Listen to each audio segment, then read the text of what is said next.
Hey guys, so it's raining outside, so I thought I'd bring the camera inside the car. So today, I want to talk about something that I've mentioned a lot on this channel is, it's about me dealing with health anxiety in my past and death anxiety, worrying about death, how I was going to die, the process of dying, what happens after dying.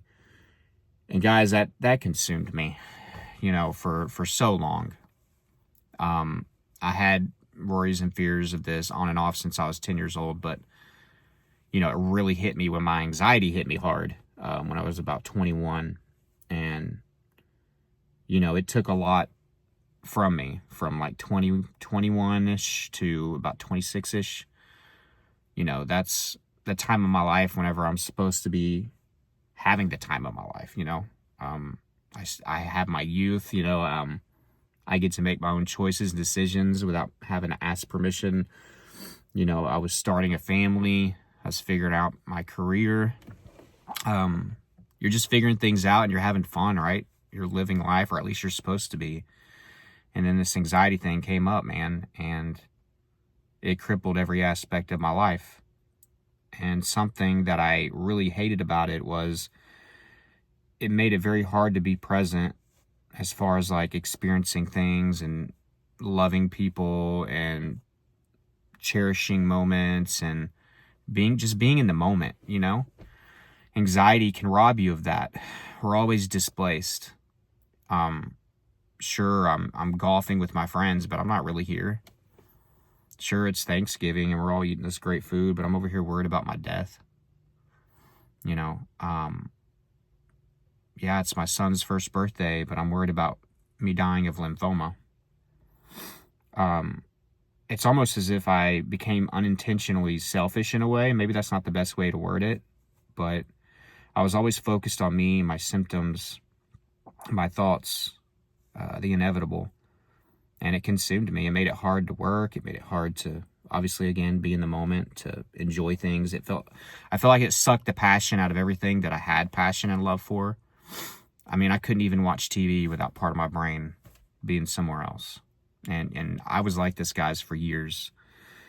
And, it's one thing to worry about death and dying and the inevitable. Excuse me, I can't talk. But whenever you have health anxiety and panic disorder or generalized anxiety disorder, you have symptoms like all the time. So you think not only is death inevitable, obviously, and you're worried about that 20, 30 years from now. Like, I feel like it could happen today. I'm worried about having a heart attack in the next 5 minutes. I'm worried about dying of cancer within the next week or something. That's what it is as well. So that intensifies and enhances everything. And I guess, long story short, the way that I was able to get out of it was I just came to a point where I looked back and I was like, oh my God, it has robbed so much time. I've never been diagnosed with anything over the past 4 years, whenever I kind of came to this realization. I've never been diagnosed with anything. There are so many moments that I missed out on. There were so many days that I thought I was dying that I didn't. And I'm never going to get that back. I'm never going to get that time back. And I think it was about the time that my son had turned 1. And I started to think, oh my God, the first year of his life has flown by. And every day I've been thinking that I'm dying of lymphoma, even though the ENTs are telling me that I'm fine and that my tests are good. And I've just been consumed by this fear of lymphoma, something of which I had zero evidence of. And, my son was turning 1. And guys, I became more afraid of that. So it's almost in a way I switched out fears, but I'm sorry, there's a healthier fear. And I became more afraid of not living than dying. I know I've mentioned a couple times on this channel, but I feel like I can't talk about this enough. And I'm not promising that this concept's going to help every single one of you. I'm just sharing with you what helped me. I became more afraid of my life flying by and just being afraid of a disease that I don't even have.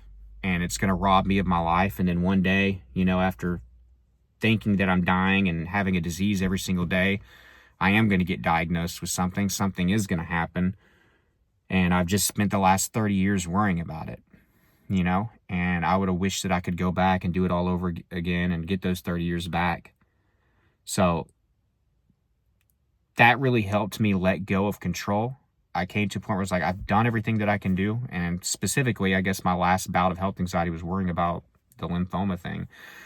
Look, I've done everything. I've asked, I've begged for tests, and she's a really good ENT, and she's seen me multiple times. She's like, look, there's nothing wrong. I got to just trust the doctor.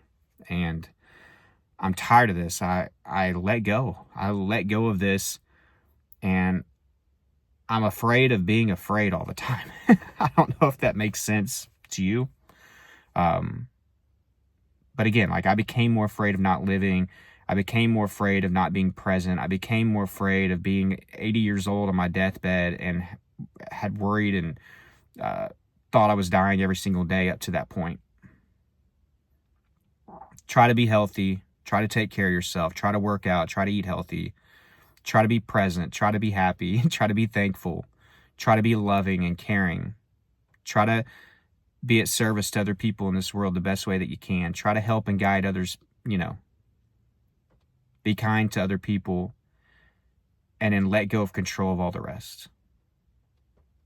Letting go of control is the end game. I know it's broad, but you can break it down to certain symptoms. If your heart's racing, but you've been told that you're fine and you're trying to accept, just let go. I'm going to let my heart do its thing. Let it race. You know what I mean? I'm going to let this tension headache do what it's going to do, And guys, if you can just let go and stop showing resistance to these symptoms, or I guess in what I'm talking about in this video, the health anxiety and the inevitable of dying, if you can let go of that, life becomes better. And you'll notice that the symptoms start to die down. Don't show any resistance to these symptoms. Let go of it. Let it do what it's going to do. We got to get the subconscious to realize that these symptoms are not needed, but it's not going to realize that if consciously we're fueling it with the fear and reinforcing it and justifying that it's needed.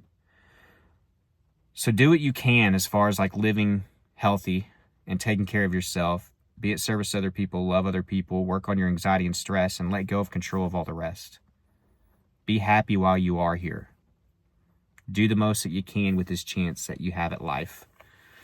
It's beautiful. We could sit here and be upset about dying and like, oh my God, like I can't believe this is going to happen. What's going to happen when I'm not here? And worrying about everything that you're not going to know any of it anyways until it happens.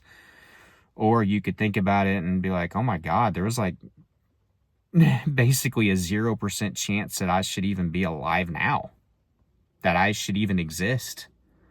How beautiful is that? Like I've already won the lottery probably billions of times to just be here. Think about how special that is. Think about how special you are. So, I don't know if I was probably all over the place with this video, but I don't know. It seemed like a topic for a rainy day. But if you're struggling with this, guys, you can get through it. I was able to get through it. You just got to find something that kind of clicks with you to help you on a daily basis. I just want to focus on today. You know what I mean? That helped me a lot. I'm more afraid of not living than dying. I'm more afraid of not being present. I'm more afraid of being afraid, right? Than the inevitable. And that helped me let go of control ultimately. And then guess what? My symptoms started to die down and things got better. And something else happens. Your life slows down. It slowed down a lot whenever I started living day by day instead of always in the future or worrying about my past too. So if you do want more help, guys, with your anxiety recovery process, and you want to know the ins and outs and the inner workings of everything that I did, check out my course, Elite Anxiety Bootcamp. I'm going to put that down below in the description. It's changing lives. It's helping people. I've been posting reviews on IG and on my community posts here. Check out that link. There's testimonials on there as well. You can see the curriculum. You can see everything that's on there, close to 100 videos, step-by-step, downloadable materials, etc.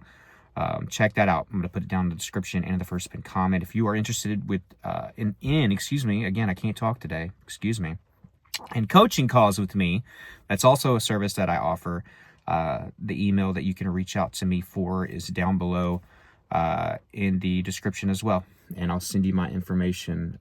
There's a link for online therapy. There's my social medias, Facebook groups, all that. Please heart this video if you got value and subscribe if you are new. But I love you guys, and I'll talk to you soon. Bye.